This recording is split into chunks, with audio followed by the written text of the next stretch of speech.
There are discoveries that shake up the timeline of our history, tearing out entire pages of what we thought we knew and replacing them with something far more disturbing. Some revelations appear as isolated pieces, curious artifacts that merely add details to an already familiar narrative. But every now and then, something emerges that doesn't just defy dates, facts, and logic. Something emerges that seems to span millennia with a single purpose: to speak directly to us, at the very moment we're alive to hear it. This is precisely what happened at the beginning of an archaeological expedition in a forgotten desert region, where the wind carries centuries of dust and the silence is broken only by the distant sound of sandstorms. An experienced archaeologist, accustomed to separating legend from evidence, was working alone in a valley where ancient accounts mentioned ruins that shouldn't exist. There, among rock formations that seemed carved by long-vanished human hands, he found an anomaly, a massive block of stone, perfectly embedded in the ground, with erosion marks so smooth they seemed protected from any inclement weather. Driven by instinct and experience, he began to clean the surface, revealing carvings almost invisible at first glance. Strange symbols, unlike any catalogued writing, appeared in the slanting light of the afternoon sun. It was then that he noticed a millimeter-wide crack between the stones. Carefully removing the sand, he realized that the structure wasn't just part of the ground. It was a box, sealed, untouched. Hours of meticulous work revealed its complete form, a stone chest carved with disconcerting geometric precision for something that, according to preliminary analyses, must have been over 4,000 years old. With effort, he removed the lid, feeling the weight of the stone slowly give way, as if resisting the idea of being opened after so long. The interior was dark and silent, the air dense and heavy, as if it held centuries of secrets.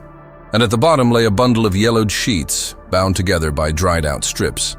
They weren't simple parchments. Upon touching, he realized the material wasn't leather or papyrus, but an unknown plant weave, still supple despite its estimated age. Most impressive, however, was the engraving: symbols, designs, and perfectly traced lines, preserved as if they had been made yesterday. In that instant, he realized this was no ordinary record. Something about the precision of the writing, the complexity of the symbols, and the strange sense of familiarity they evoked suggested these pages didn't just speak of the past. They seemed to have been left for a specific time, and somehow, that time was now. The archaeologist didn't yet know the manuscript's contents, but he felt, almost instinctively, that his discovery wasn't just for history. This message, preserved for 4 millennia, carried something urgent, and by all indications, we were about to hear it. The site of the discovery was not marked on any modern map. It was a depression between dunes, surrounded by rocky outcrops that, from a distance, resembled broken columns. The region, battered by incessant winds, seemed to repel any attempt at exploration. The archaeologist had arrived there guided by ancient records, fragments of tales preserved in forgotten libraries, which spoke of a stone sanctuary where the gods hid secrets for the time of the Great Change. As he advanced through the area, he noticed a different soil composition. Beneath the thin layer of sand, there was a smooth floor, formed by rectangular blocks of gray stone, fitted together with a precision impossible for primitive tools. Each footstep echoed subtly, as if there were a hollow space beneath. It was clear that this construction was not a work of nature. The stone box found the day before remained in the same spot, now protected by a makeshift windshield. Around it, the excavation began to reveal other elements of what appeared to be an entire enclosure, buried by millennia of storms. Broken pillars slowly emerged, revealing carvings of humanoid figures with elongated heads and oval eyes, positioned to look at the box in the center. With gloves and precision tools, the archaeologist turned his attention to the artifact. Carefully removing the fragments of sand that still covered part of the surface, he noticed something disturbing. The fitting of the stones showed no signs of wear, as if the box had been sealed the same day it was made. There was no trace of moss, infiltration, or corrosion, just an almost supernatural integrity. Upon opening the chest, the first sensation was a cold, dense, still air that escaped like an ancient sigh. Inside, the leaves were stacked in an almost ceremonial order. There was no dust, insects, or signs of decay. It was as if time had completely ignored the contents. The inscriptions on the sheets were intriguing. They didn't resemble any known language, but they featured repetitive patterns, symbols that seemed to alternate between writing and drawing. Small figures depicted scenes, cities built under three suns, rivers flowing upward, and beings handing luminous objects to groups of kneeling humans. As I examined the manuscript, one detail caught my attention. Some lines appeared shiny from certain angles, as if they had been drawn with a metallic material embedded in the fibers.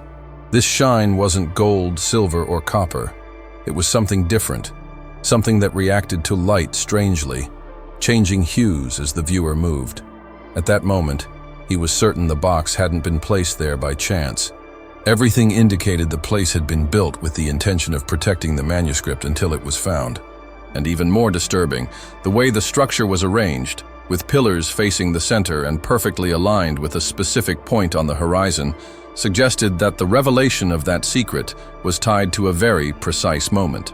Gradually, the excavation revealed that the stone box was not isolated. It lay at the heart of a monumental buried structure, which, according to initial measurements, had proportions similar to a temple.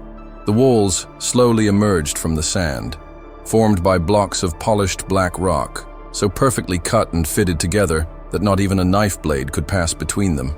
Each block seemed impervious to wear, as if shaped to last forever.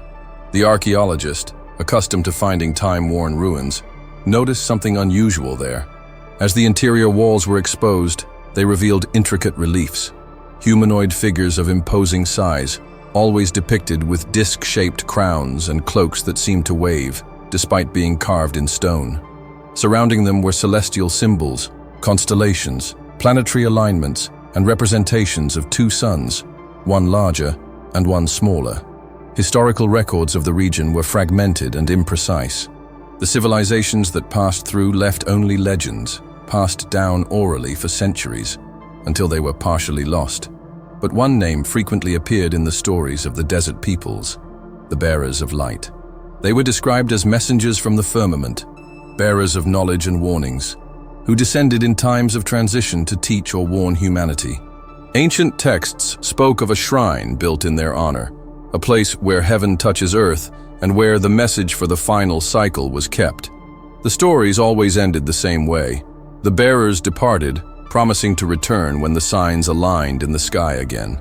Intrigued, the archaeologist consulted star maps and noticed something surprising. The temple's entrance, still partially buried, was oriented precisely toward the point on the horizon where, every 26,000 years, the star Sirius coincides with the sunrise on the winter solstice.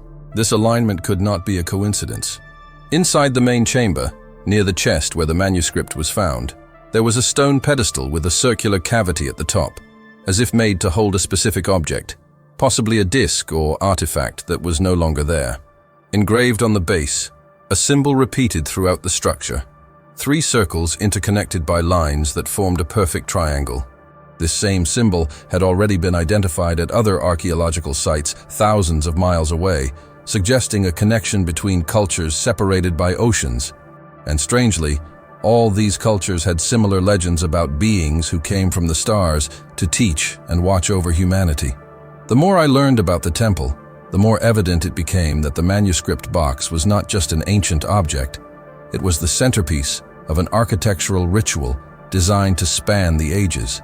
The structure, the symbols, and the celestial alignment indicated that this was not just a religious shrine, but a device for preserving knowledge, and perhaps a warning left for a very specific moment in human history. The manuscript, carefully removed from the ark, was taken to a preservation laboratory set up at the excavation site. The goal was to prevent any damage caused during transportation and allow the initial analyses to be performed on-site under controlled conditions. When illuminated with spectrum-adjusted lamps, the inscriptions revealed a striking complexity. It was not a linear text, but a hybrid composition, blending symbolic writing and images. The pages appeared to be organized into 7 distinct sections, each separated by a raised circular symbol, as if marking chapters in a larger narrative. The first section described an era of abundance and harmony, when the rivers sang and the harvests knew no failure. The pictures depicted glittering cities, built on hills and surrounded by canals of crystal-clear water. Men and women were depicted in elaborate costumes, always in celebratory poses. The second section, in stark contrast, chronicled the arrival of a period of chaos. The ground opened, and the waters swallowed the dwellings of men, the preliminary translation stated.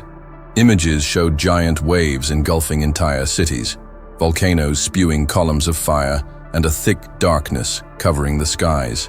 For the scholars present, it was difficult not to associate these descriptions with large-scale natural catastrophes, possibly reminiscent of events such as tsunamis, eruptions, and celestial impacts. It was in the third section that things began to take on a disturbing tone. The text spoke of a time when those who rule will have neither flesh nor spirit, but will be made of metal and light. The images showed humanoid figures, without facial features, with articulated limbs and luminous eyes. Around them, humans appeared in postures of reverence, as if seeking instruction or judgment. The fourth section deepened this sense of strange familiarity with the present. The voices of the heavens will be heard in every home, bringing both wisdom and confusion, read one passage. The accompanying illustration showed undulating lines connecting a celestial figure to dozens of homes, while people's faces alternated between expressions of joy and despair. For some present, it was impossible not to think of global communication networks, capable of uniting and dividing at the same time. These initial translations, even partial ones, were enough to provoke a heavy silence in the work tent. With each deciphered word, the feeling grew that the manuscript was not just recounting a distant past, but anticipating events that somehow fit into our present. But there was more, much more. The fifth and sixth sections, not yet fully translated, seemed to carry direct warnings, accompanied by symbols none of the linguists immediately recognized. And at the end of the seventh section, a symbol unlike any other, 3 interlocking circles, identical to those engraved on the temple walls. The archaeologist, observing everything in silence, knew he was facing something that transcended the limits of archaeology. With each revelation, the line between myth and reality became more blurred. And deep down, the inevitable question began to arise. Was the manuscript truly written for us? As the translations progressed, the team began to notice a disturbing pattern.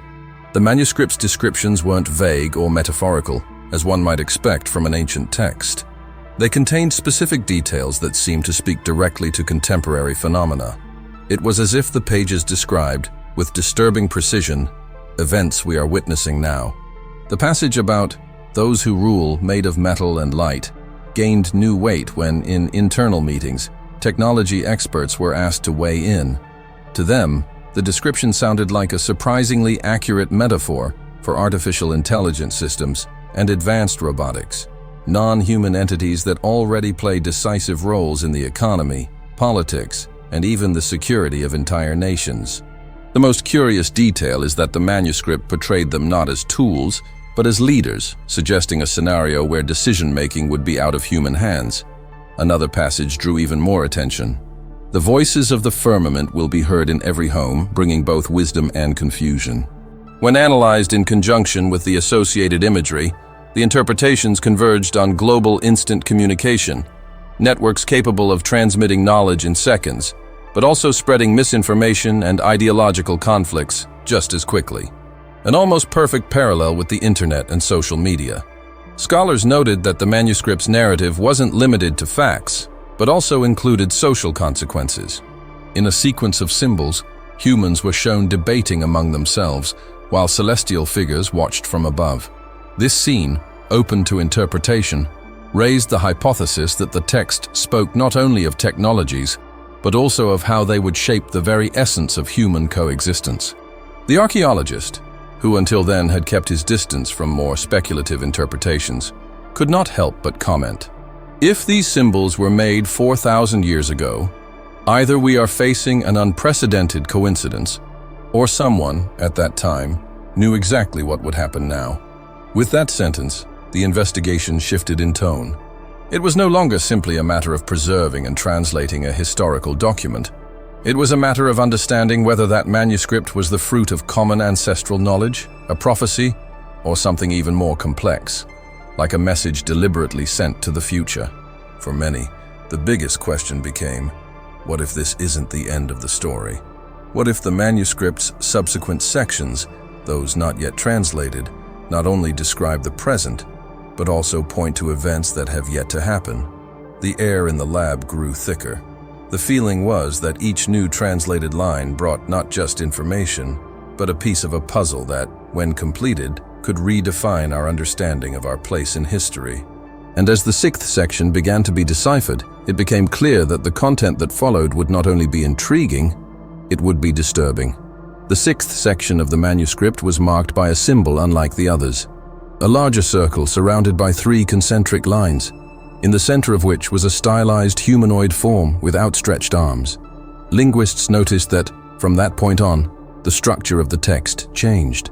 The sentences were shorter, the images more intense, and there was a recurring use of double dashes, as if deliberate emphasis or warnings. The initial translation revealed a sentence that left everyone silent. When the signs are ignored, the bearers of the ancient light will return. They will walk among you, but few will recognize them. Surrounding the text, the images were disconcerting. They showed tall figures with long robes and faces covered by golden masks walking among crowds of people. The strangeness lay in the detail. The humans seemed incapable of noticing their presence, continuing their activities as if nothing were happening, while the figures watched in silence. Researchers debated the meaning. For some, it was simply a metaphor for hidden leaders or invisible influences shaping society. For others, the iconography seemed literal, non-human beings, returning after millennia of absence, but blending into the population unnoticed. Another passage amplified this unsettling feeling. They will come not to rule, but to reap what was sown. The sentence generated an even heavier silence.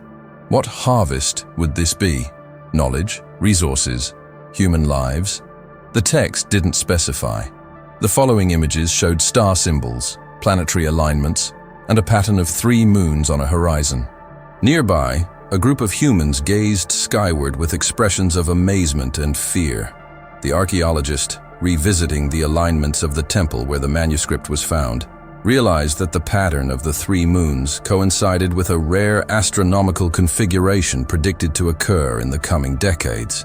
But perhaps the most disturbing detail was hidden in the margin of one of the pages, a set of small symbols that, when rearranged, formed something resembling coordinates. When these sequences were converted, they indicated a remote point on the planet, an inhospitable region known for reports of unexplained phenomena throughout history. For the archaeologist, it was no longer possible to ignore the possibility that the manuscript was not just a chronicle of the past, but a deliberate message meant to be found now, with specific instructions on what to look for and when. Unease spread through the team. It was no longer just a matter of archaeological interpretation. It was a matter of timing. If the translation was correct, the manuscript not only predicted the return of these bearers, but hinted that their return was imminent. And given this warning, a question began to echo in everyone's minds. Would we recognize these bearers of the ancient light if we saw them? Or were they already here, walking among us, invisible to our eyes, attentive only to the obvious? As the team began to move on to the 7th and final section of the manuscript, they noticed something that initially seemed like just another symbolic detail. Between the first few lines was a set of marks that resembled dates, but didn't correspond to any known calendar. The numerical sequence, interspersed with astral symbols, resembled a code. Beside it, an illustration showed a large stone slab broken in half, with a beam of light shining through the opening. The astronomers consulted were the first to suggest that these symbols represented the exact positions of celestial bodies at a given moment. When the data was fed into astronomical simulation software, the result was unsettling. The described configuration corresponded exactly to the sky above that region. On the day and time, the recent earthquake had exposed part of the structure where the box was buried. It was as if, 4,000 years ago, Someone had recorded not only the existence of the manuscript, but the exact moment it would be revealed to the world. And this wasn't a vague or symbolic prediction. These were specific astronomical coordinates, precise enough to pinpoint the positions of stars and planets at the moment of discovery. The archaeologist, upon encountering this data, felt a different weight in his breathing. He had always dealt with ancient texts that spoke of omens and cycles, but never with something so objective. This is not prophecy in the ordinary sense of the word, he told the team. It's calculation, a calculation that surpasses any known capacity of that time. The slab illustrated in the manuscript also corresponded to reality. The box had been found beneath a massive stone, whose recent fracture had coincided with the earthquake. Most disconcertingly, the crack in the stone in the engraving had exactly the same shape and inclination as the real one. No difference. This raised an even more disturbing question. How could anyone predict, 4,000 years in advance, a specific geological event and its impact on a hidden structure? For some members of the team, the only plausible explanation was that the manuscript's author, or authors, possessed advanced knowledge of the planet, its stresses and cycles, far beyond what could have been imagined for any known civilization at that time. In the silent corridors of the camp, theories began to circulate about the manuscript's true purpose. Perhaps it wasn't just a record of past or future events, but an activation device, timed to appear at just the right moment, as if someone, or something, had been patiently waiting for the ideal conditions to align for its message to be revealed. As night fell, the archaeologist returned to the temple alone. He stood before the open box, illuminated by dim lanterns, and stared at the manuscript for long minutes. He felt as if he wasn't just reading history, he was participating in it. And deep down, he knew the discovery hadn't been a coincidence. It had been summoned. After weeks of intense analysis, the manuscript had already revealed enough to attract the attention of institutions far beyond academia. Media outlets began to speculate about the discovery based on leaks and isolated comments from researchers involved. However, the official narrative remained vague, limited to terms like unusual historical record and find of archaeological value. Nothing about the predictions, the astronomical alignments, or the figures described. Then one morning, military vehicles arrived at the camp. Men in uniform, accompanied by technicians and transport equipment, quickly took control of the area. The formal justification was to protect the artifact from possible looting and damage. But to the team that had been on site from the beginning, it was clear that the objective went far beyond the physical preservation of the manuscript. A closed meeting was called. Only a few key members of the expedition were allowed to attend. Inside, under dim lighting and surrounded by folders marked confidential, an official explained that certain parts of the manuscript, especially those not yet translated, contained sensitive information that could cause panic or be misinterpreted if made public. The archaeologist protested. He argued that the mission of science was to reveal and interpret, not conceal. But his position was quickly weakened by the implicit threat that the continuation of his work would depend on following the new guidelines. A few days later, the most controversial pages were removed and taken to an undisclosed location. Only harmless excerpts remained for public display. The official version of the manuscript, the one that would be displayed in museums, omitted direct references to dates, coordinates, and the presence of the bearers of the ancient light. Behind the scenes, the atmosphere was tense. Some team members began to quietly disappear from the camp, resuming academic positions away from the spotlight. Others simply refused to comment. The archaeologist, for his part, remained silent in public, but recorded every detail in personal notes, hidden in places unknown to even his closest colleagues. What few knew was that, before the manuscript was removed, high-resolution photographic copies had been secretly made. These files, carefully preserved, contained not only the complete images of the pages, but also the first attempts at translating the most enigmatic passages.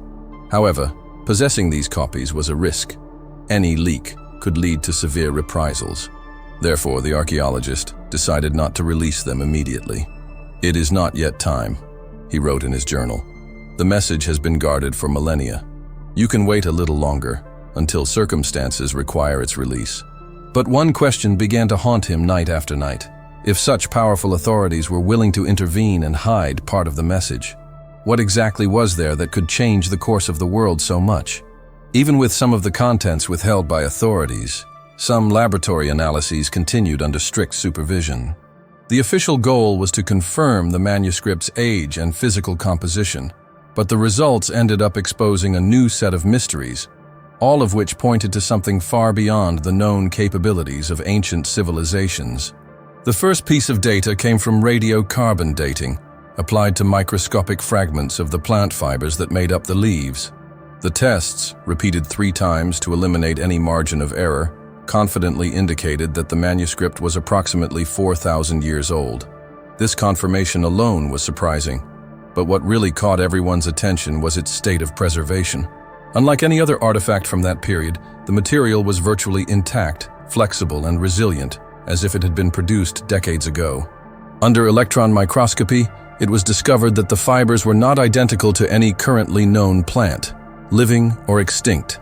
Furthermore, they were impregnated with a crystalline substance that was evenly distributed throughout the structure, acting as a natural barrier against moisture, fungi, and degradation. This composition was unparalleled in modern archaeobotany and raised suspicions of a possible intentional modification of the fibers during their creation. The ink used in the inscriptions was another source of astonishment. It featured nanoscale metallic particles composed of an alloy that included elements extremely rare in the Earth's crust, such as iridium and platinum, in proportions so pure that they defied any casting technique known in the ancient world. Under specific lighting, this ink emitted a faint bluish luminescence, a physical reaction that, according to the chemists involved, should not be possible without artificial compounds created in the laboratory. The third anomalous aspect emerged during a spectroscopic analysis. The metallic particles in the paint displayed a uniform magnetic orientation, as if they had been deliberately arranged during the application process. In other words, someone 4,000 years ago must have used a sophisticated method to align metallic atoms with microscopic precision, something not even modern industrial technologies can easily achieve. Perhaps the most disconcerting detail emerged when the pages were exposed to controlled radiation. Some inscriptions, invisible to the naked eye, revealed extremely complex geometric patterns, similar to technical diagrams or star maps. One of these patterns coincided precisely with an astronomical configuration that will only be visible from Earth in a little over 30 years. For the archaeologist, this latest revelation was decisive. It wasn't just an ancient document with curious physical properties. It was a purposeful construction, designed to survive millennia intact and possibly convey specific information for a future time. Behind the scenes, the discovery created a stalemate. For official science, admitting the authenticity of these characteristics would mean rewriting entire chapters of human history. For others, it was evidence of knowledge transmitted by a source outside the world as we know it. With the manuscript partially in custody and scientific evidence confirming its anomaly, the archaeologist knew the story was far from over. The pages still in his possession were enough to keep the investigation alive, but the parts withheld by authorities likely held the most direct answers, or the most dangerous questions. At night, alone in his tent, he reviewed notes and images he had secretly obtained. There were loose phrases, symbols that repeated themselves like a silent refrain, and star maps that indicated dates he dared not mention in public. One of them pointed to a very rare celestial alignment, predicted to occur within a few decades, the same one that had already appeared in the temple engravings and the hidden patterns of the manuscript. This alignment coincided, unsettlingly, with passages in the text that spoke of the return and the harvest of the last cycle, vague words, but charged with a strange gravity. He didn't know if this was a symbolic or literal event, but he sensed that, one way or another, humanity would be confronted with something it could not ignore. The weight of the discovery began to take its toll on his behavior. He slept little, with the constant sound of the desert wind echoing, as a reminder that this place had kept its secret for 4,000 years, and that now he was part of that history. He felt he was no longer just a researcher observing the past, but an active link in a chain that spanned the ages. Some nights, I would walk to the temple. I would stop before the empty pedestal in the central chamber and wonder what had been there. next to the box, a complementary artifact, a key to understanding the text fully, or something deliberately removed to prevent full knowledge? Among all the questions, one stood out and constantly haunted him. Who had written that manuscript? Was it the work of a lost human civilization, with knowledge far superior to that recorded? Or the product of messengers who truly came from the stars, as legends described? The silence of the desert offered no response, but at times, it felt too charged, as if the place itself were waiting for the next move. The archaeologist decided that, for now, he would keep the secret. Not out of fear, but because he knew that some truths can only be understood at the right time. And perhaps, if the manuscript were correct, that time hadn't yet arrived. As he left the temple that night, he took one last look at the horizon. The stars twinkled like pinpricks of cold fire, and for a moment, he had the impression that some of them were watching him back. The story, he knew, didn't end there. Perhaps, for those paying attention, it was just beginning.